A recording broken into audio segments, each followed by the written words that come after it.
सिद्ध मिला है, ये केवल लाडली जू की अहेतुकी कृपा से मिला है। यदि हमारे हृदय में थोड़ी भी आस्तिकता आ जाए, शास्त्र, सदगुरु, भगवत प्रेमी महात्मा के वचनों में श्रद्धा और विश्वास, तो हमारा जीवन सहज आनंदित हो जाए। सहज में हमारे सारे दुखों का नाश करने वाली सहजानंद वर्षिणी श्री स्वामिनी जो हैं। पर हमारी रजोगुणात्मक तमोगुणात्मक वृत्तियां, ये कृपा से धाम आना होता है, कृपा से सत्संग मिलता है, कृपा से असत वृत्तियों का, कुमार्गगामी वृत्तियों का त्याग करके सतमार्ग में चलने का उत्साह बनता है। पर ये रजोगुण तमोगुण की वृत्तियां इस लाभ से वंचित कर देती हैं। श्रीधाम वृंदावन अमोघ कृपा स्वरूप है।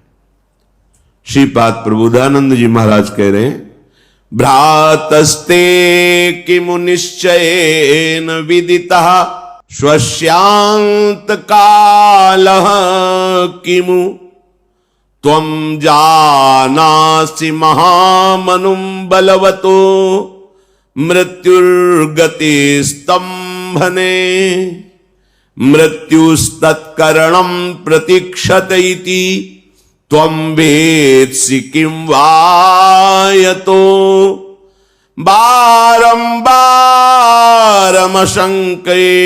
चलसे वृंदावनादन्यतः।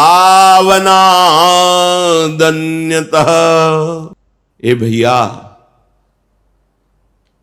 तुम्हें क्या अपनी मृत्यु का समय पता है? भ्रातस्ते किम निश्चयेन विदितः श्वास्यांत कालः किमु। तुम्हें अपने अंतकाल का पता चल गया क्या कि तुम कब मरोगे? बोले नहीं। तो फिर तुम ऐसे कर्म क्यों करते हो जो तुम्हारी दुर्गति कराने वाले हैं? पापाचरण क्यों करते हो?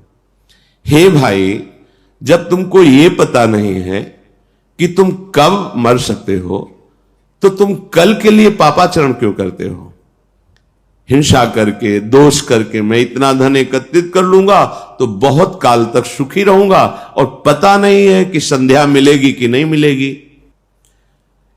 तुम जानासि महामनुम बलवतो मृत्युर्गति स्तंभने। तुम्हें पता है मृत्यु बहुत बलवान है, किसी को कहीं भी कभी भी किसी भी हेतु से वो बख्शेगी नहीं। जो समय है उस समय को आप काट लीजिए।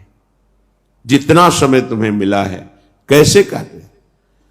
बोले निरंतर श्यामा श्याम का स्मरण करते हुए, सत आचरण करते हुए। इसकी सामर्थ्य नहीं हम में तो आ जाओ वृंदावन। श्रीपाद कह रहे हैं, यहां वृंदावन का पानी, यहां की रज, यहां का वायुमंडल आपको राधा नाम से प्रीति करा देगा। कहीं त्रिभुवन में ऐसी सामर्थ्य नहीं कि राधा नाम का श्रवण करने का भी सौभाग्य मिले। ध्यान रखना, कई बार सत्संग में बताया है, हमारे प्रभु श्री कृष्ण की महिमा राज दरबार है, जहां राजा का वैभव देखकर अच्छे अच्छे घुटने टेकते हैं। अखिल कोटि ब्रह्मांडों के परात्परीश ब्रह्म के भी परब्रह्म स्वयं श्री कृष्ण है। ये निज महल है।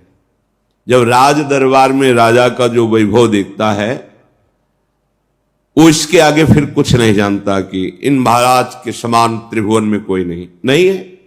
लेकिन जब उसके ऐश्वर्य वैभव से अलग उसका प्रेम स्वरूप है, वो है निज जनों के साथ। जो महल में रहने वाले सेवक जन हैं, दासियां हैं, वो राज वैभव को भी जानते हैं और प्रेम स्वरूप को भी। जब वही राजा अपने महल में आता है तो राज वैभव से युक्त होकर, राज ठसक से युक्त होकर नहीं आता। वो अपने सहज स्वरूप में आता है, प्रेम स्वरूप में आता है। ये सी ब्रज 84 कोश ये वृंदावन धाम, ये घर है हमारे प्रभु का। वो अनंत ब्रह्मांड, ये राज दरबार है। देखो कैसा वैभव है। जिनके भय से मृत्यु भी भयभीत होकर समय पर अपना काम करती, जिनके भय से भयभीत होकर सूर्य तपता है, वायु प्रवाहित होती है, पृथ्वी जल में नहीं डूबती, सब लोकपाल अपने समय समय से सेवा समर्पित कर, वो राज दरबार, राजाधिराज अखिल कोटि ब्रह्मांड नायक परात्पर ईश भगवान श्री कृष्ण। लेकिन इनका जब प्रेम स्वरूप देखो तो ये घर है ब्रज 84 कोश। यहां जो ब्रज की लीला है, ये कभी आप यहां नहीं देखो होगा मेरे प्रभु ने कौमोद की गदा उठाकर किसी को मारा हो, या सुदर्शन चक्र का आदेश द्वारा किसी का उद्धार नहीं। यहां हमारे सहज करुणा में प्रभु का सहज स्वरूप है। अगर उद्धार भी किया है तो कृपा दृष्टि से किया। यहां किसी पार्षद का भी प्रवेश नहीं है, भगवत पार्षद, ये सब पार्षद हैं, सुदर्शन चक्र आदि। इस प्रेम स्वरूप में एकदम एकांतिक प्रेम स्वरूप, महल में दास दासियां सेवक सब विराजमान, फिर आंतरिक वो अंतःपुर महल जहां राजा की प्राण प्रिया विराजमान है, वहां तो उनकी निज सहचरियों के सिवा अन्य दास दासियों का भी प्रवेश नहीं। अब वहां जो प्रेम का स्वरूप है वो फिर किसी के, वो वहां कानून थोड़ी लगता है। इसलिए वेदान्नपि सन्न्यस्ति, जहां प्रेम का प्रारंभ होता है तो वेदान्नपि सन्न्यस्ति सा केवलम अवच्छिन्न अनुरागम लभते। जहां केवल अखंड प्रेम, वहां वेद का भी नमस्कार करते हैं वेद, कि आप तक हमारी पहुंच नहीं, जिसे हमने नेति नेति कर गान किया, जो रस नेति नेति श्रुति भाख्यो, ताको ते अधर सुधारस चाख्यो। ये एकांतिक महल की गूंज है, राधा राधा राधा, जो स्वयं श्री कृष्ण जपते हैं, ध्यान करते हैं, राधा नाम के प्रेम में अशुभ प्रवाह करते। जिस राधा नाम के उच्चारण से धर्म अर्थ काम मोक्ष ये सब फीके लगने लगते हैं, ये मिल जाते हैं, ये तो छोटी बात है। बड़ी बात ये फीके लगने लगते हैं, वृथा लगते हैं। धर्माद्यर्थ चतुष्टयम विजयताम किम तद वृथा वार्तया, बेकार की बात लगती है। धर्म अर्थ काम मोक्ष, वो राधा नाम, वो श्याम नाम, कृष्ण नाम आप जिह्वा से उच्चारण करो, क्योंकि आपको पता नहीं शाम मिलेगी कि नहीं मिलेगी, अभी दोपहर हमारे होगी कि नहीं होगी, पता नहीं किस क्षण श्वास चली जाए। भ्रातस्ते किम निश्चयेन विदितः स्वस्यांत कालः किम।